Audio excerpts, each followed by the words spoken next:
안녕하세요. 세월이 먼지 어느덧 제 나이도 70이 넘어 70하고도 2살을 더 먹게 되었습니다. 하지만 나이를 먹었다고 해서 다 연륜이 생기고 지혜가 많아지는 건 아닌 것 같습니다. 잘 살아낸 인생이 무엇인지, 어떤 결정이 옳은 것인지 참 알기가 어렵네요. 저는 제 인생이 참 박복하다는 생각을 많이 하며 살았어요. 일찍이 남편을 잃고 과부가 되면서 일남일녀를 혼자서 키우며 별의별 일을 다 겪었거든요. 과부의 몸으로 여자 혼자 애들 둘을 키운다는 건 아무나 할 수 있는 일은 아니에요. 한창 키울 당시에는 아이들만 보며 살았기 때문에 잘 몰랐는데 이제야 조금의 여유가 생겨 지난 날을 돌이켜보니 참 쉽지 않은 세월을 보냈구나 싶네요. 그리고 그렇게 쉽지 않은 시간을 보내놓고도 현재 또 저는 인생에서 참 쓴 선택을 해야 하는 기로에 놓여 있습니다. 고민이 많이 되고 어떤 것이 과연 옳은 것인가 사연을 함께 듣는 분들의 생각을 듣고 싶어서 글을 적게 되었어요. 저는 늦게서야 남편을 만나 20대 후반이 되어 결혼을 했습니다. 제 또래 중에서는 한참 늦게 시집을 가게 되는 상황이었죠. 그래도 다행히 좋은 남편을 만나 거의 10년 가까이는 행복하게 잘 살았습니다. 결혼 후 아이도 바로 생겨 바로 다음에 장남을 낳게 되었고 2년 뒤에 둘째 딸을 낳았습니다.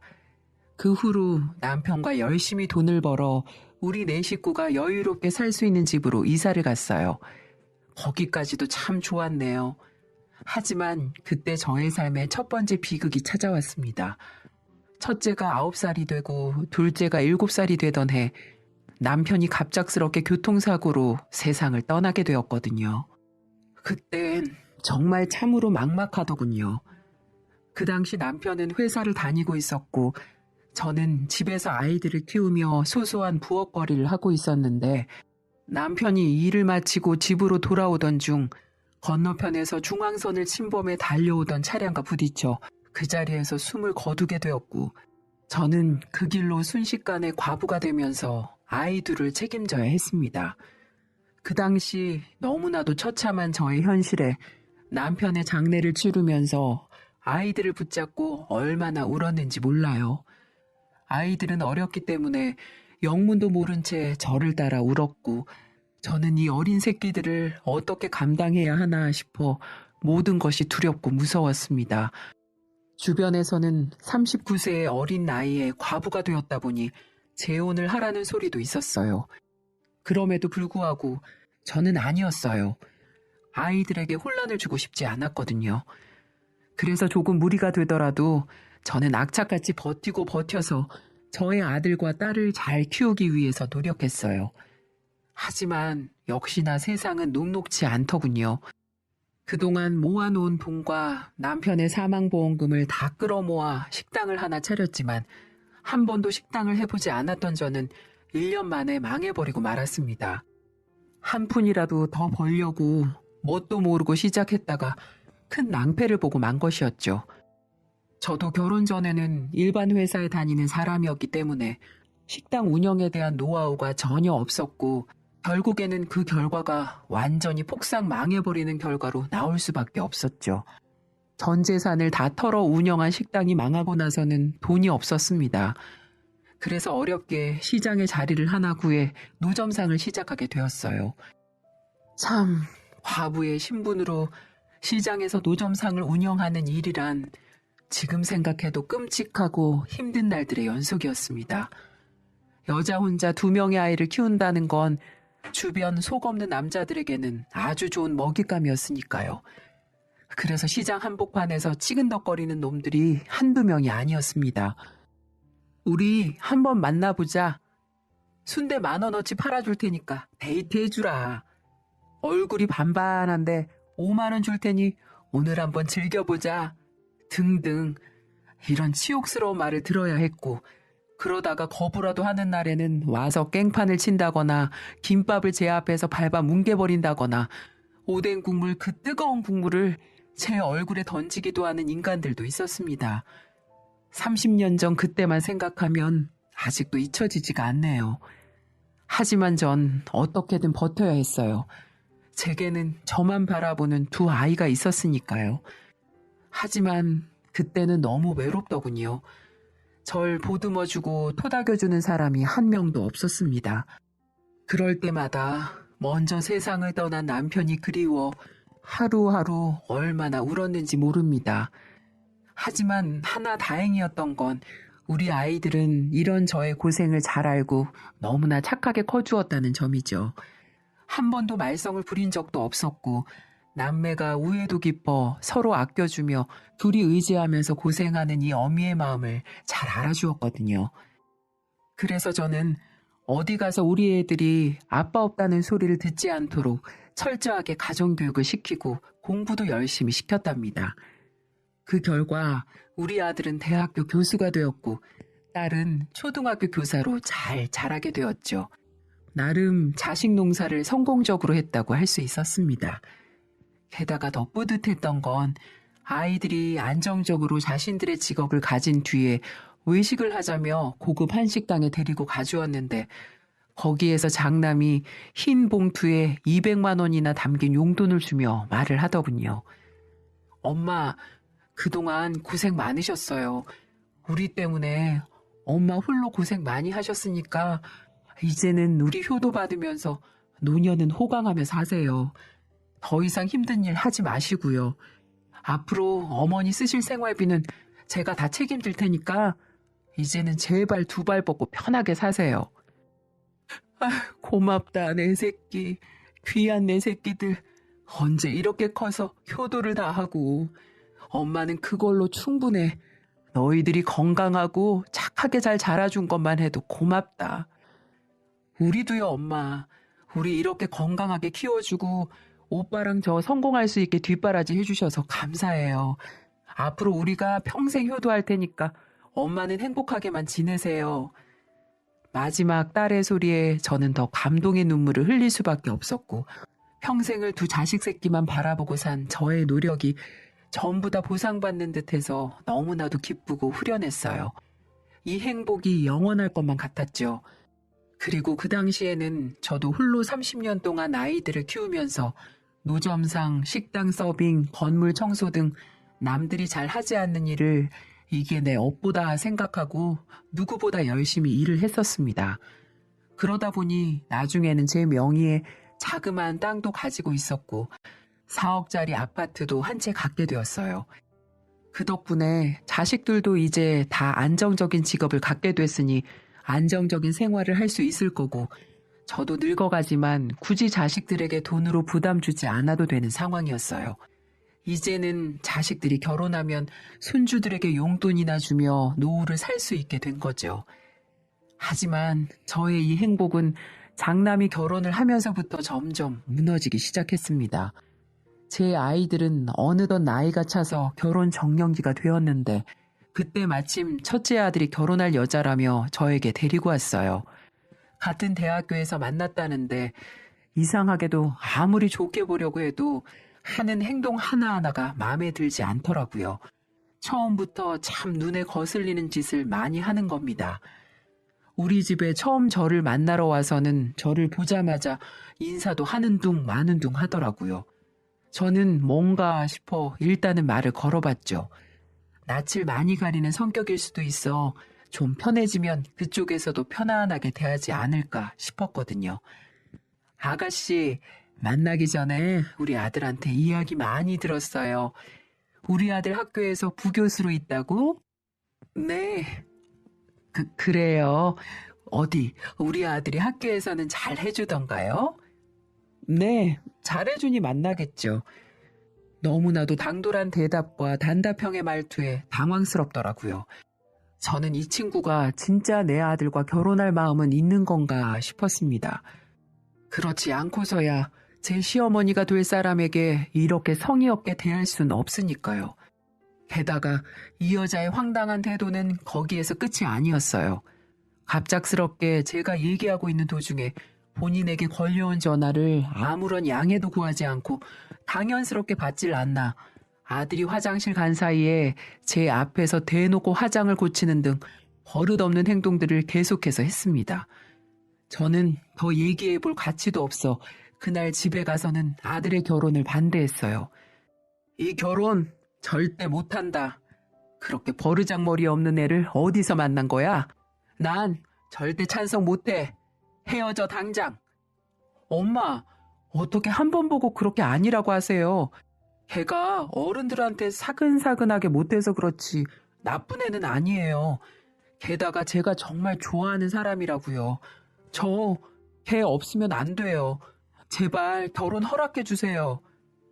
아들은 저의 반대에 간절하게 이야기를 했지만 저는 첫인상이 더 볼 것도 없이 너무 안 좋았기 때문에 결혼을 계속해서 반대했습니다. 하지만 자식 앞에 이기는 부모 없다고 평생을 저에게 때라고는 써본 적이 없는 의젓한 첫째 아들이 포기를 모르고 그 여자애와 결혼을 한다기에 저도 결국에는 허락을 해주고 말았어요. 그리고 그 선택을 저는 평생을 두고두고 후회를 했습니다.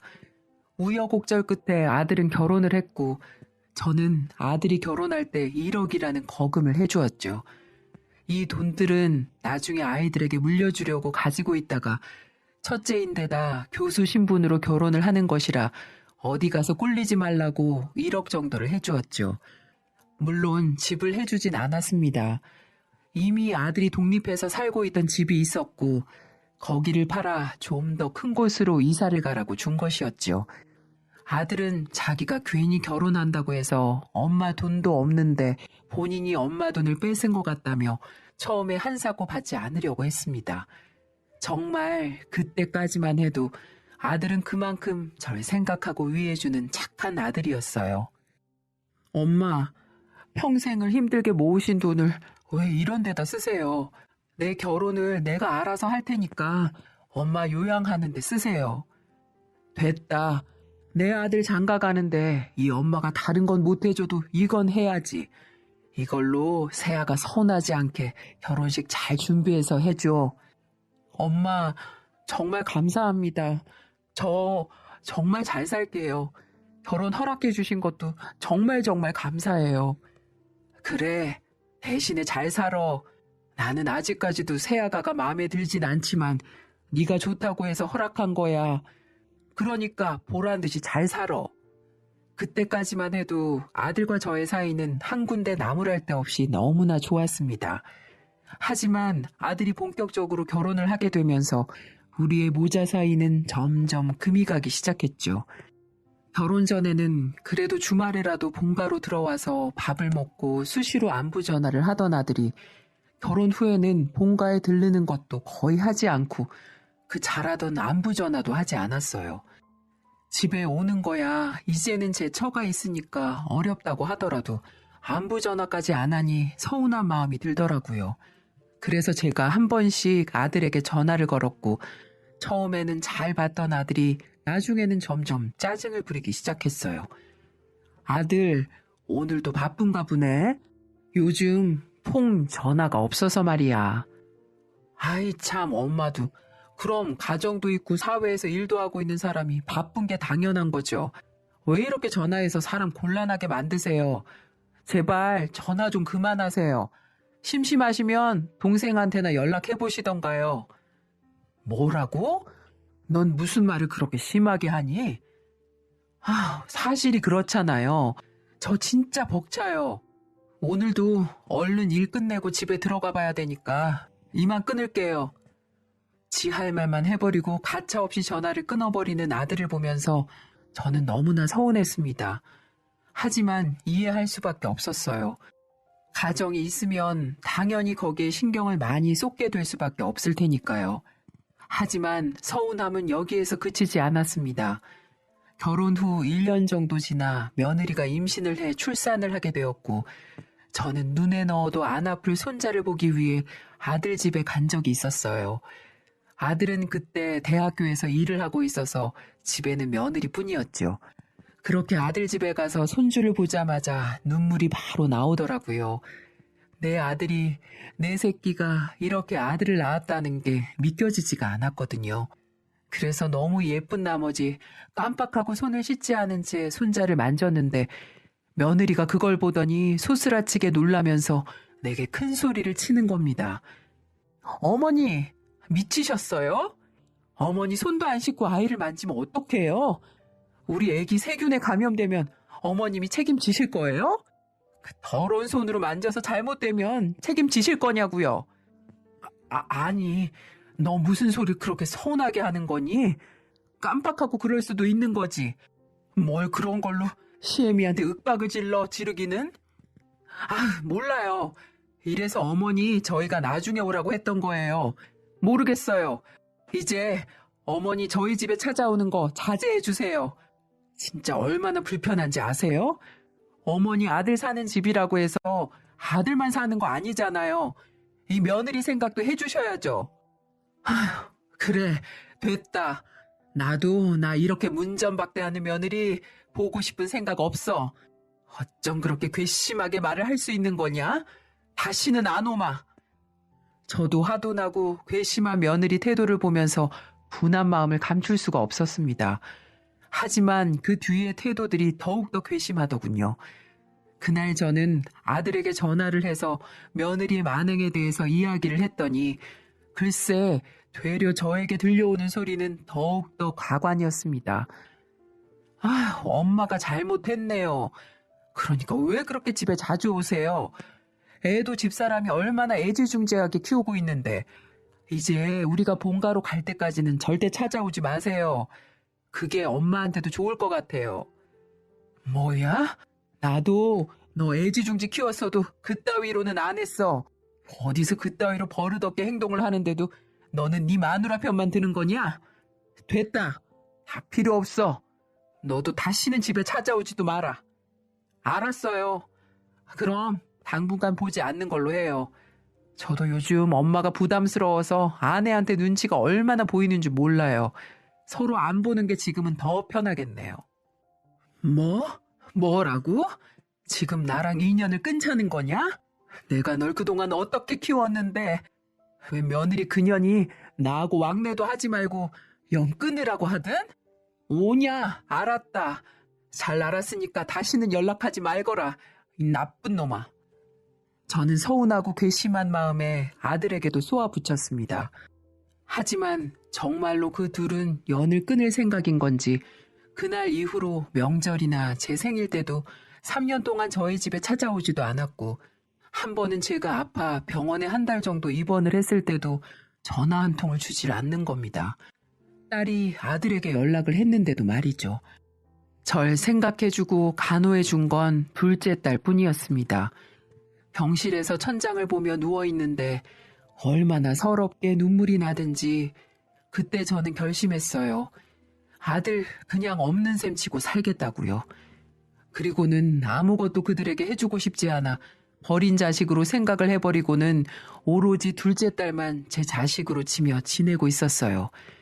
그러다 둘째 딸도 이듬해 결혼을 하게 되었죠. 보니까 사위 될 사람이 착하고 사람 좋아 보이긴 한데 사돈네가 집 형편이 좋지 않아 신혼집을 구하기 힘들 정도로 어렵다는 얘기를 딸에게 조심스럽게 들었습니다. 딸은 사위의 능력을 보지 않고 사람 됨됨이 하나만 보고 믿고 결혼을 한다는 거였어요.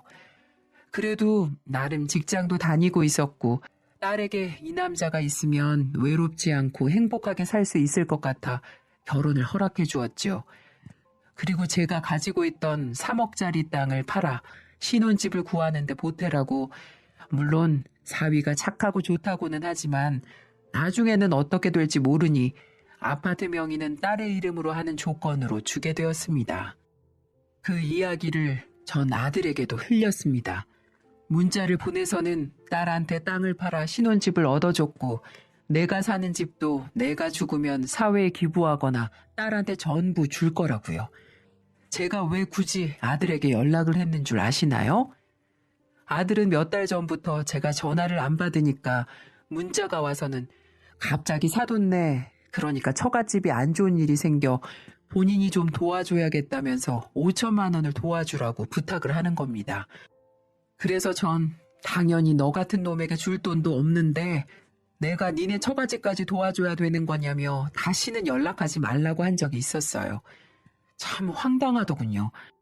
제가 힘들게 30년 동안 모아온 돈을 지 마누라 친정집을 도와준다며 5천만 원을 내놓으라뇨. 아들은 제가 땅이 있었다는 걸 알고 있었고 당연히 아들이니까 도와줄 거라 생각을 했었나 보네요.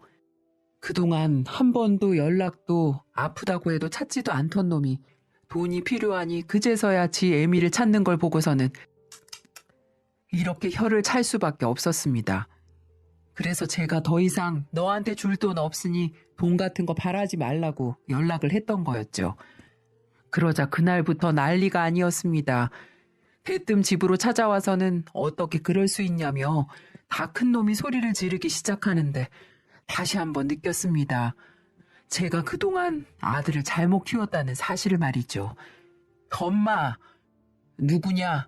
나는 댁 같은 아들 둔 적 없는데? 엄마, 진짜 왜 그러세요? 도대체 그 땅을 팔아서 왜 윤서한테만 아파트를 해주는 건데요? 저는 이 집 가족도 아니에요? 나도 아들이잖아요.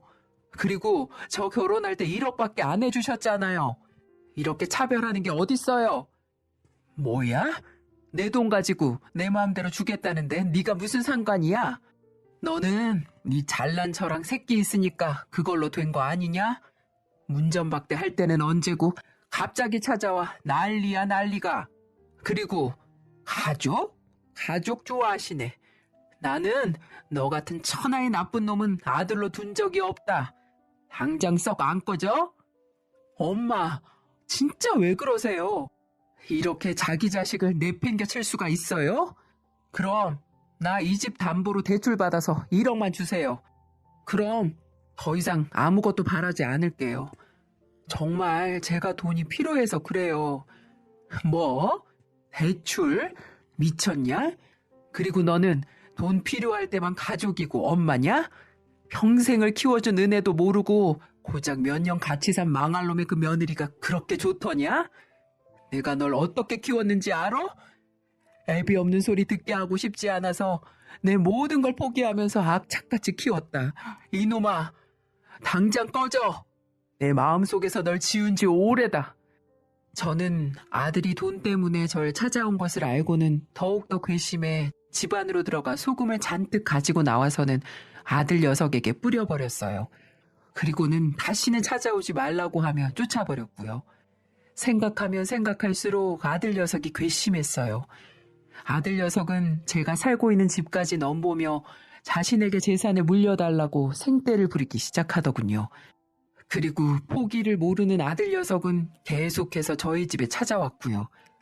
엄마, 잘못했어요. 제가 생각이 짧았어요. 집사람도 많이 반성하고 있어요. 그러니까 1억만 주시면 이제 찾아오지도 않고 더 이상 이걸로 말씀 안 드린다고요. 그러면 되잖아요. 아들은 끝까지 돈에 눈이 멀어 1억만 대출받아서 주라고 하더군요. 그놈의 돈이 뭔지 제 아들은 돈에 눈이 먼 미친놈으로 보였습니다. 그 다음부터 아들은 무작정 때를 쓰면 안 되는 걸 알았는지 갑자기 태도가 돌변하기 시작하더군요. 전에 없던 아부를 하기 시작하더니 하루가 멀다 하고 아기를 데리고 집으로 찾아왔습니다. 엄마, 할머니, 손자가 보고 싶어 하는데 문 안 열어주실 거예요? 엄마, 손자 감기 걸리겠어요. 혼자 와서 안 되니까 이번에는 손자까지 데리고 와서 아양을 떠는 제 자식 새끼는 더 꼴보기도 싫었어요. 그래서 저는 계속해서 문전박대를 했고 나중에는 아예 연락처도 차단하고 문도 열어주지 않았어요. 그러다 보니 한동안은 7개월 동안 모든 걸 포기했는지 연락도 안 오더라고요. 그렇게 전 이제는 포기했나 보구나라는 생각을 하며 운동도 다니며 일상생활을 하며 지내오고 있었습니다. 그런데 어느 날 모르는 전화로 전화가 오더군요. 여보세요? 엄마, 저예요. 뭐냐 이번엔? 아주 핸드폰 번호까지 바꿔서 전화하는 건 무슨 경우야? 그렇게 말을 했더니 아들은 한동안 아무 말도 하지 않고 울고만 있더군요. 너 지금 우니? 됐고 이제 네가 울든지 말든지 상관없고 전화한 이유가 뭔데? 할 말 없으면 끊는다. 엄마, 끊지 마세요. 저 지금 너무 힘들어요. 죽을 만큼 힘들다고요. 저 사기당했어요. 사기당한 거나 마찬가지라고요. 뭐? 갑자기 사기라니. 그게 무슨 뚱딴지 같은 소리야. 사업하는 처가댁이 힘들어서 아파트 담보로 다 끌어 대출받아 6개월만 쓴다고 해서 도와줬는데 지금은 나 몰라라 하고 있어요. 이제는 갚을 생각도 않고 알아서 하라는 식으로 나오고 있다고요. 그 덕분에 대출비 갚느라 정말 죽을 것만 같아요. 그래서 나보고 어쩌라고. 그러게 누가 너 보고 그놈의 집안 도와달라고 하든 그저 지 마누라 꼬임에 넘어가서 그 돈을 갖다 바쳤구만. 안 봐도 뻔하다 이놈아. 그리고 엄마, 나 애엄마하고 이혼할 거예요. 정말 이 사람이랑 더는 못 살겠어요. 틈만 나면 욕설에 술 먹고 들어와서는 시도 때도 없이 절 때리지를 않나. 애 돌볼 생각도 않고 이제는 지 맘대로 외박하고 다니고 있어요. 그리고 사치도 얼마나 심한지 대학교에서 월급 받아오면 전부 카드값 메꾸기 벅차고 제가 번 돈 전 제대로 써본 적도 없어요. 아휴, 처음부터 엄마 말 들었으면 이런 일도 없었을 텐데 정말 죄송해요. 죄송합니다, 엄마. 뭐? 널 때려? 이 미친놈아. 다 큰 남자가 돼서는 맞기는 왜 맞아? 아이고, 속 터져, 속 터져. 그래서 내가 뭘 했냐? 그녀는 보통 년이 아니라고 했잖아. 남자 잡아먹을 상이라고 몇 번을 말했니? 알아요, 저도. 그동안 저도 말은 안 했지만 집사람이 성격이 보통 아니었어요. 엄마도 그건 아시잖아요.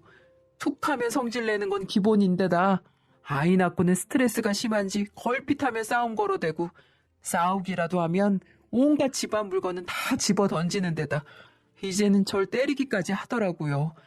나도 참다 안 돼서 날 또 때리려고 하길래 너무 화가 나서 팔을 잡고는 뒤로 밀쳤는데 자기를 왜 때리냐면서 바로 경찰을 부르는 거 있죠? 내가 가정폭력범이라면서. 뭐야? 그래서 오늘 경찰서에서 조사받고 왔어요. 경찰도 제가 남자라는 이유로 제 말은 믿어주지도 않고 신고 당사자인 아내만 감싸려고 하더라고요. 그것 때문에 오늘은 경찰들이 집에 가지 말고 오늘 하루만 다른 곳에서 지내다 들어가라고 말해서 지금 모텔에서 혼자 이렇게 있어요. 어디 갈 데도 없고요. 어이구, 속 터진다, 속 터져. 그래서 어떻게 할 건데? 오늘 이혼하자고 말했어요. 그랬더니 이혼할 거면 애새끼도 나보고 키우래요. 혼자 즐기면서 살고 싶다나요? 전 정말 이렇게 사악하고 정신 나간 여자라는 건 정말 몰랐어요. 엄마, 정말 죄송합니다. 이런 여자 때문에 눈이 멀어 엄마에게 함부로 행동하고 아들로서 무례하게 굴었던 거 이렇게 용서를 빌게요. 엄마가 저 안 받아주셔도 좋아요. 그만큼 제가 엄마에게 실망을 안겨드렸으니까 저 이해해요.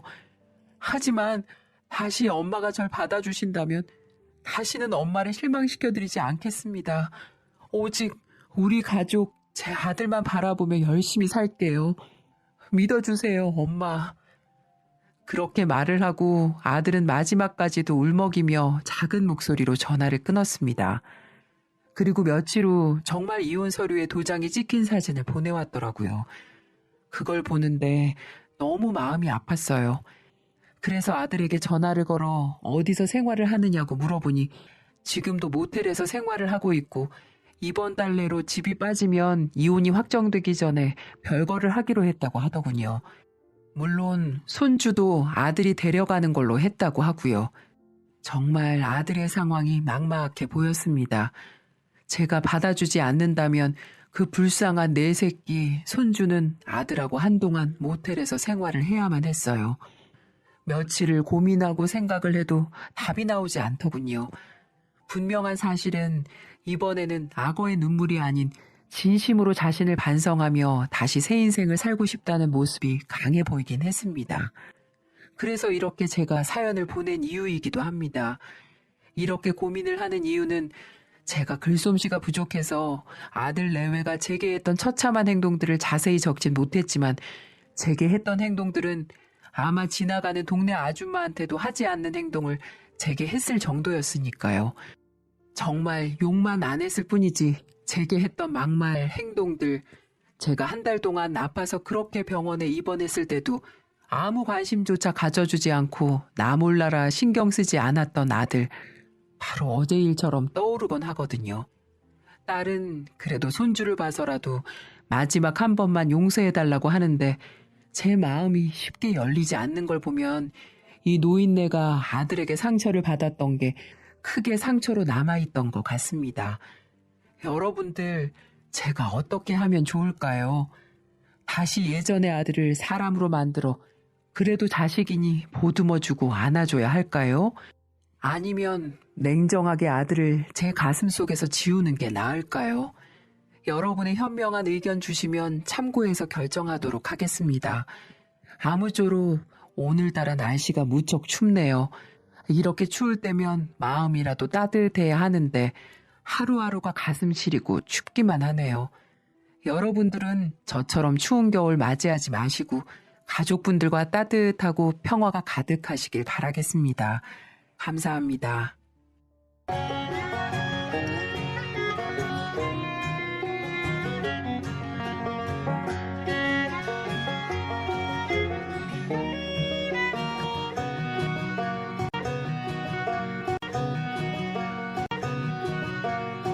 네?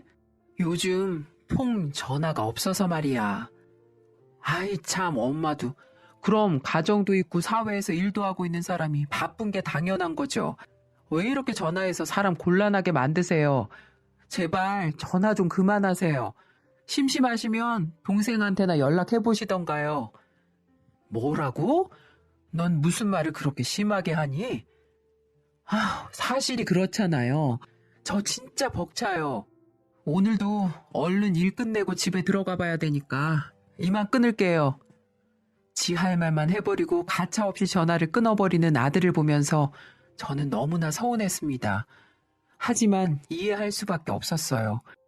가정이 있으면 당연히 거기에 신경을 많이 쏟게 될 수밖에 없을 테니까요. 하지만 서운함은 여기에서 그치지 않았습니다. 결혼 후 1년 정도 지나 며느리가 임신을 해 출산을 하게 되었고 저는 눈에 넣어도 안 아플 손자를 보기 위해 아들 집에 간 적이 있었어요. 아들은 그때 대학교에서 일을 하고 있어서 집에는 며느리뿐이었죠. 그렇게 아들 집에 가서 손주를 보자마자 눈물이 바로 나오더라고요. 내 아들이, 내 새끼가 이렇게 아들을 낳았다는 게 믿겨지지가 않았거든요. 그래서 너무 예쁜 나머지 깜빡하고 손을 씻지 않은 채 손자를 만졌는데 며느리가 그걸 보더니 소스라치게 놀라면서 내게 큰 소리를 치는 겁니다. 어머니, 미치셨어요?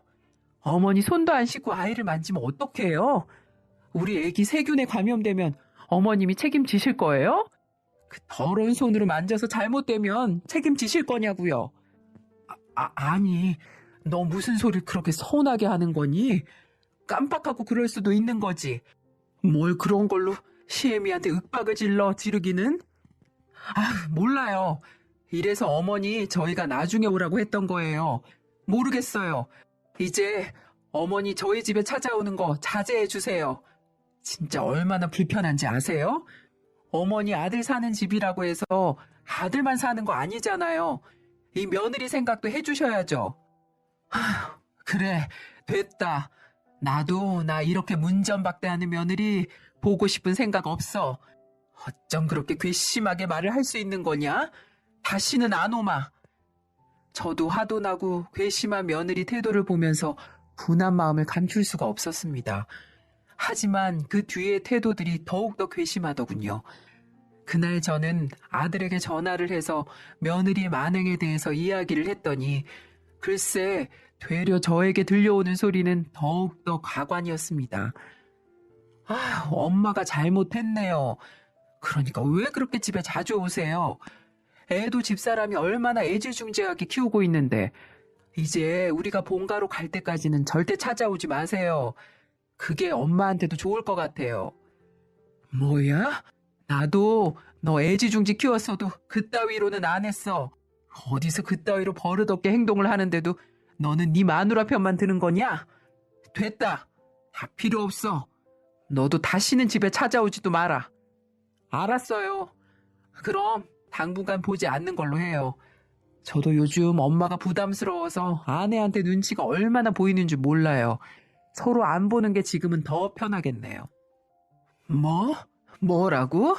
지금 나랑 인연을 끊자는 거냐?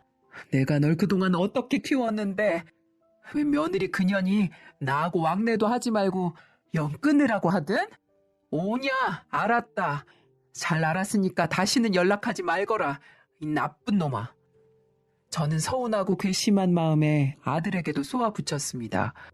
하지만 정말로 그 둘은 연을 끊을 생각인 건지 그날 이후로 명절이나 제 생일 때도 3년 동안 저희 집에 찾아오지도 않았고 한 번은 제가 아파 병원에 한 달 정도 입원을 했을 때도 전화 한 통을 주질 않는 겁니다.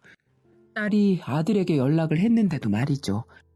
절 생각해주고 간호해준 건 둘째 딸 뿐이었습니다. 병실에서 천장을 보며 누워있는데 얼마나 서럽게 눈물이 나든지 그때 저는 결심했어요. 아들 그냥 없는 셈 치고 살겠다고요. 그리고는 아무것도 그들에게 해주고 싶지 않아 버린 자식으로 생각을 해버리고는 오로지 둘째 딸만 제 자식으로 치며 지내고 있었어요. 그러다 둘째 딸도 이듬해 결혼을 하게 되었죠. 보니까 사위 될 사람이 착하고 사람 좋아 보이긴 한데 사돈네같이 형편이 좋지 않아 신혼집을 구하기 힘들 정도로 어렵다는 얘기를 딸에게 조심스럽게 들었습니다. 딸은 사위의 능력을 보지 않고 사람 됨됨이 하나만 보고 믿고 결혼을 한다는 거였어요. 그래도 나름 직장도 다니고 있었고 딸에게 이 남자가 있으면 외롭지 않고 행복하게 살 수 있을 것 같아 결혼을 허락해 주었지요. 그리고 제가 가지고 있던 3억짜리 땅을 팔아 신혼집을 구하는데 보태라고, 물론 사위가 착하고 좋다고는 하지만 나중에는 어떻게 될지 모르니 아파트 명의는 딸의 이름으로 하는 조건으로 주게 되었습니다. 그 이야기를 전 아들에게도 흘렸습니다. 문자를 보내서는 딸한테 땅을 팔아 신혼집을 얻어줬고 내가 사는 집도 내가 죽으면 사회에 기부하거나 딸한테 전부 줄 거라고요. 제가 왜 굳이 아들에게 연락을 했는 줄 아시나요? 아들은 몇 달 전부터 제가 전화를 안 받으니까 문자가 와서는 갑자기 사돈네, 그러니까 처갓집이 안 좋은 일이 생겨 본인이 좀 도와줘야겠다면서 5천만 원을 도와주라고 부탁을 하는 겁니다. 그래서 전 당연히 너 같은 놈에게 줄 돈도 없는데 내가 니네 처갓집까지 도와줘야 되는 거냐며 다시는 연락하지 말라고 한 적이 있었어요. 참 황당하더군요. 제가 힘들게 30년 동안 모아온 돈을 지 마누라 친정집을 도와준다며 5천만 원을 내놓으라뇨. 아들은 제가 땅이 있었다는 걸 알고 있었고 당연히 아들이니까 도와줄 거라 생각을 했었나 보네요. 그동안 한 번도 연락도 아프다고 해도 찾지도 않던 놈이 돈이 필요하니 그제서야 지 애미를 찾는 걸 보고서는 이렇게 혀를 찰 수밖에 없었습니다. 그래서 제가 더 이상 너한테 줄 돈 없으니 돈 같은 거 바라지 말라고 연락을 했던 거였죠. 그러자 그날부터 난리가 아니었습니다. 대뜸 집으로 찾아와서는 어떻게 그럴 수 있냐며 다 큰 놈이 소리를 지르기 시작하는데 다시 한번 느꼈습니다. 제가 그동안 아들을 잘못 키웠다는 사실을 말이죠. 엄마, 누구냐? 나는 댁 같은 아들 둔 적 없는데? 엄마, 진짜 왜 그러세요? 도대체 그 땅을 팔아서 왜 윤서한테만 아파트를 해주는 건데요? 저는 이 집 가족도 아니에요? 나도 아들이잖아요. 그리고 저 결혼할 때 1억밖에 안 해주셨잖아요. 이렇게 차별하는 게 어딨어요? 뭐야? 내 돈 가지고 내 마음대로 주겠다는데 네가 무슨 상관이야?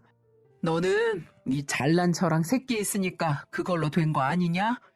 문전박대 할 때는 언제고 갑자기 찾아와 난리야 난리가. 그리고 가족? 가족 좋아하시네. 나는 너 같은 천하의 나쁜 놈은 아들로 둔 적이 없다. 당장 썩 안 꺼져? 엄마, 진짜 왜 그러세요? 이렇게 자기 자식을 내팽개칠 수가 있어요? 그럼